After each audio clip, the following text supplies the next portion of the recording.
Man. Well, coming up, we'll take you to the Island of Tears, where scores of Syrian refugees are arriving on the shores of Greece every day. And the last people they expect are waiting to rescue them.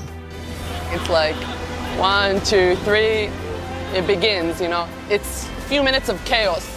Taking off the babies, people screaming, shouting, helping them, A lot of them don't know how to swim, they're afraid from the water. See who these volunteers are and hear how they're saving lives when we come back.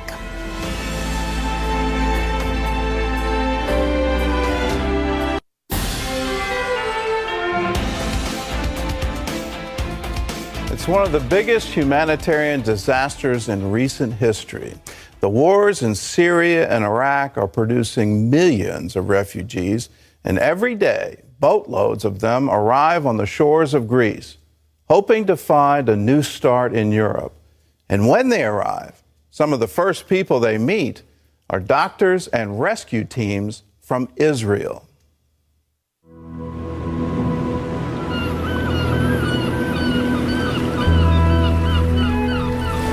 The Greek island of Lesbos, a quiet vacation spot where tourists relax and local children play in peace. But on the other side of the island, a very different scene is unfolding.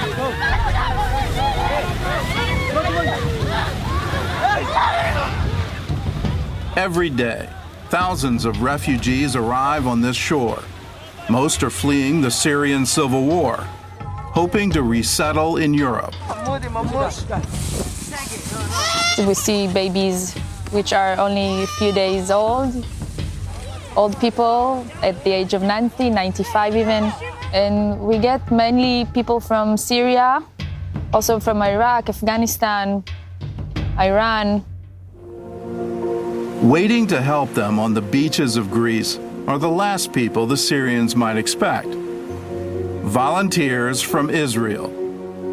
My name is Tali Shaltiel. I'm here with Israel, an Israeli-based NGO. My name is Majida Kardosh. I'm here as a medical team. I work as a nurse. My name is Iris Adler. I live in Tel Aviv. I just finished med school in Tel Aviv University. I came here through Israel to be on the coast as a doctor. My name is Manal Shhadi. I'm from Nazareth, and I'm the team lead of Israel in Greece. The Israel team is a mix of doctors and nurses, both Arab and Jewish. I am a Palestinian citizen of Israel. Arabic is my mother tongue. I'm also Christian, so I'm a minority inside of a minority inside of Israel. Being aware of my history, my background, where I come from, the history that my people went through, this is something that appeals to me, and I can help refugees. So this is my job, and this is what I should be doing. Our job here is to receive the boats of the refugees that are coming from the Turkish side to the Greek side. There are many, many volunteers on the beach, not many medical teams.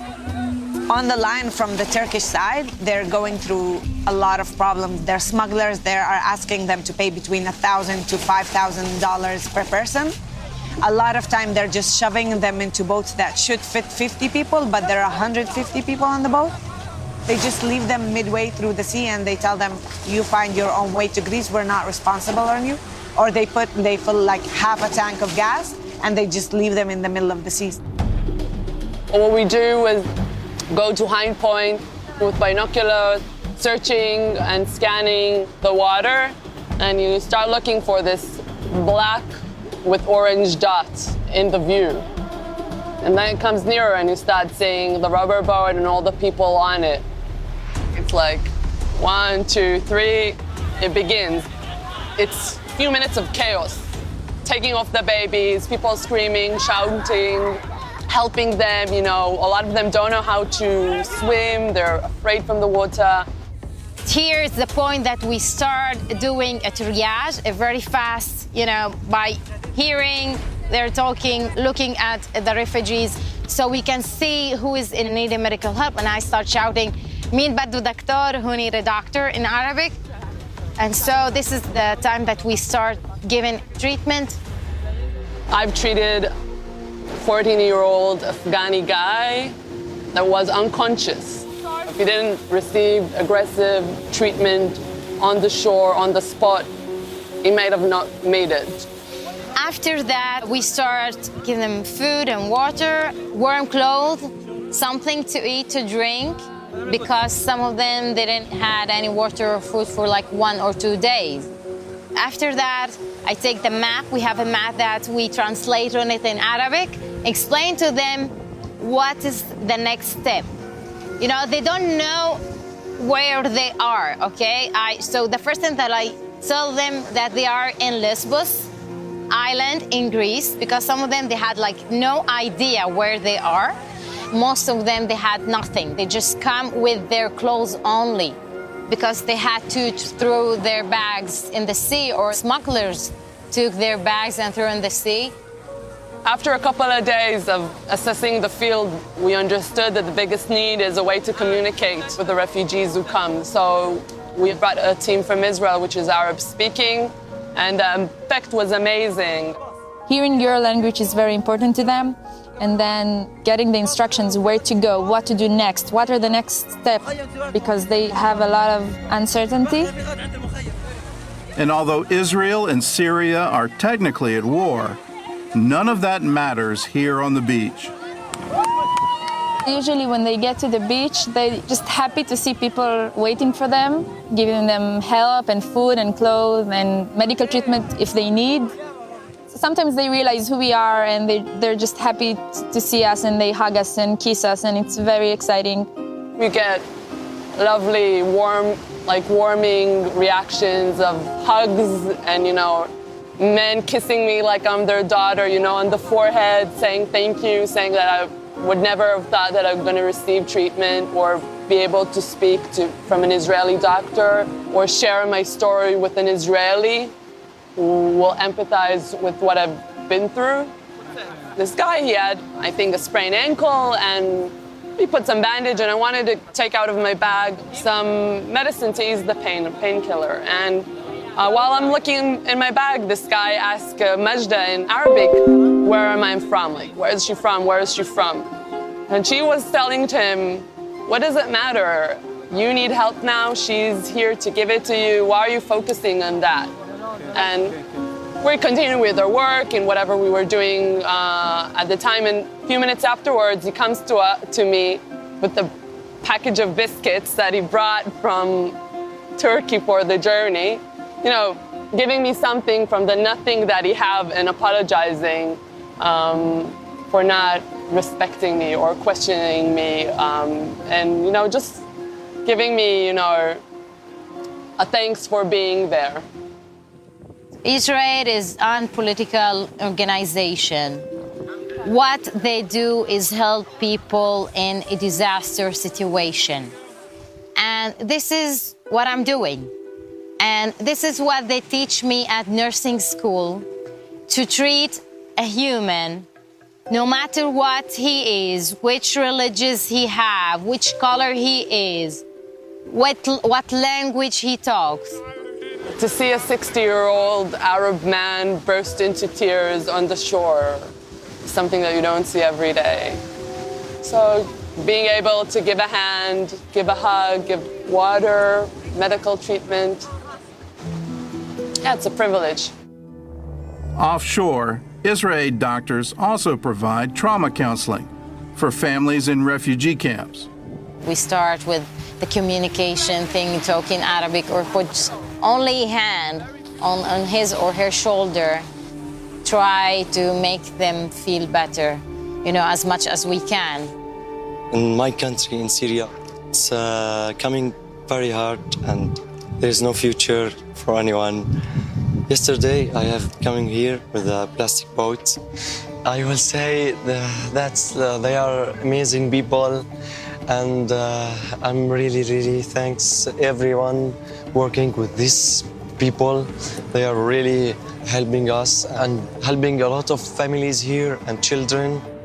Because we come from a country that a lot of people suffer trauma because of the conflict and what's happening, so we have a lot of experience how to deal with trauma, how to deal with the conflict. And this is a knowledge that we need to pass to other people, to other countries, if we can help make their suffering less, or to help support them, or to show them a different way. And I think this is our duty. These people come and they automatically get this title. They are refugees fleeing to Europe.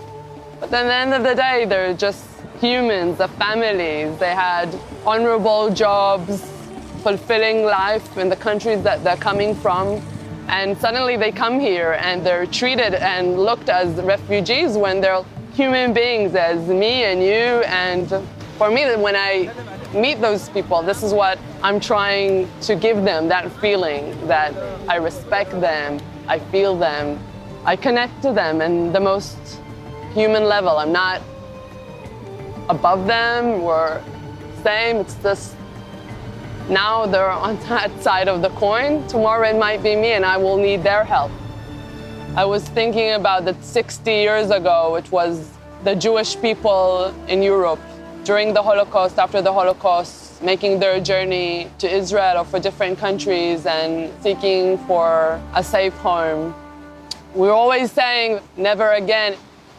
When you see something difficult, for me, it's looking at my part. What's my responsibility? This is what we try to do, you know. We're coming as humans, meeting other human beings, and this is how changes starts. Little. They are very lovely. They are give me hope to my future. They are really cool people. I think that helping other people is a very important thing in the Jewish tradition.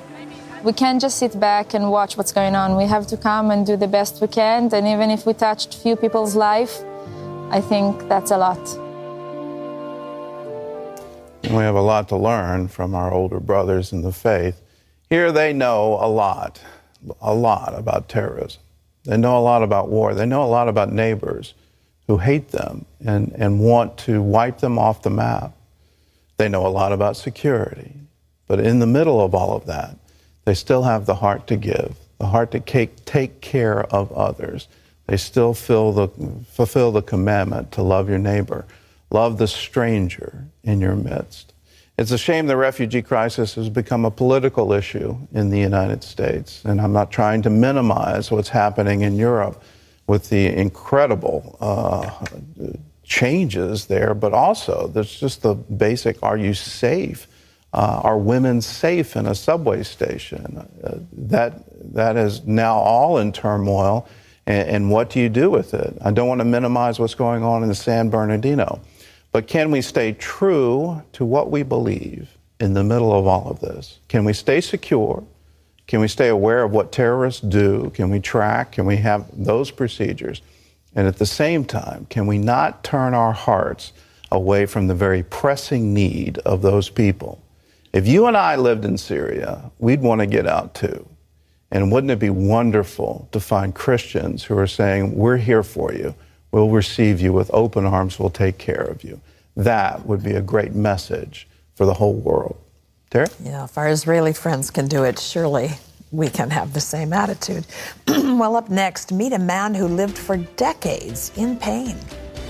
Something as simple as raising my arm up to wash under it, it has came out of socket doing that.